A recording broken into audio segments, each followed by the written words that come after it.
బాహుబలి 1 మూవీని రాజమౌళి గారు ఐమాక్స్ కెమెరాలో షూట్ చేయాలనుకున్నారు, కానీ పని అవ్వలేదు. ఎందుకో తెలుసా?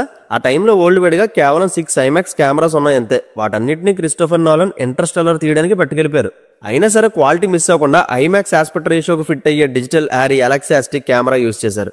వైదిస్ కెమెరా అంటే ఇండియన్ సినిమా నుంచి one of the high budget movies గా వచ్చిన బాహుబలిలో lavish shades, grandeur action, image quality and ఎలాంటి వెదర్ కండిషన్స్ లో అయినా గ్రేట్ అవుట్పుట్ ఇస్తుందని దీన్ని యూజ్ చేశారు. బట్ అన్ఫార్చునేట్లీ కొన్ని కారణాల వల్ల బాహుబలి 1 ఐమాక్స్ ఫార్మాట్ లో రిలీజ్ చేయలేదు. కానీ బాహుబలి 2 మాత్రం ఐమాక్స్ రేషియోలో రిలీజ్ చేశారు. ఇంటర్నేషనల్ వైడ్ బాహుబలి 2 అంత రీచ్ రావడానికి టెక్నికల్ గా ఇది చాలా హెల్ప్ అయింది. ఇంతేకాదు త్రిబులర్ మూవీని first time Dolby cinema format లో రిలీజ్ చేసిన ఇండియన్ మూవీగా ట్రెండ్ సెట్ చేశారు రాజమౌళి. ఇది సౌండ్ తో పాటు పిక్చర్ క్వాలిటీని హై డైనామిక్ రేంజ్ లో రియలిస్టిక్ గా ఉండేలా చూపిస్తుంది. ముఖ్యంగా ఐమాక్స్ అండ్ ఎక్స్టీ లాంటి బిగ్ స్క్రీన్ లపై ఇలాంటి మూవీని చూస్తుంటే ఆడియన్స్ వచ్చే ఎక్స్పీరియన్స్ వేరే లెవెల్. యాక్చువల్ గా దీన్ని బాహుబలి 2 టైంలో వాడదాం అనుకున్నారు, బట్ ఆ టైంలో దీని మీద ప్రాపర్ నాలెడ్జ్ గానీ దీన్ని సపోర్ట్ చేసే థియేటర్స్ గానీ ఇండియాలో అంతగా లేవు.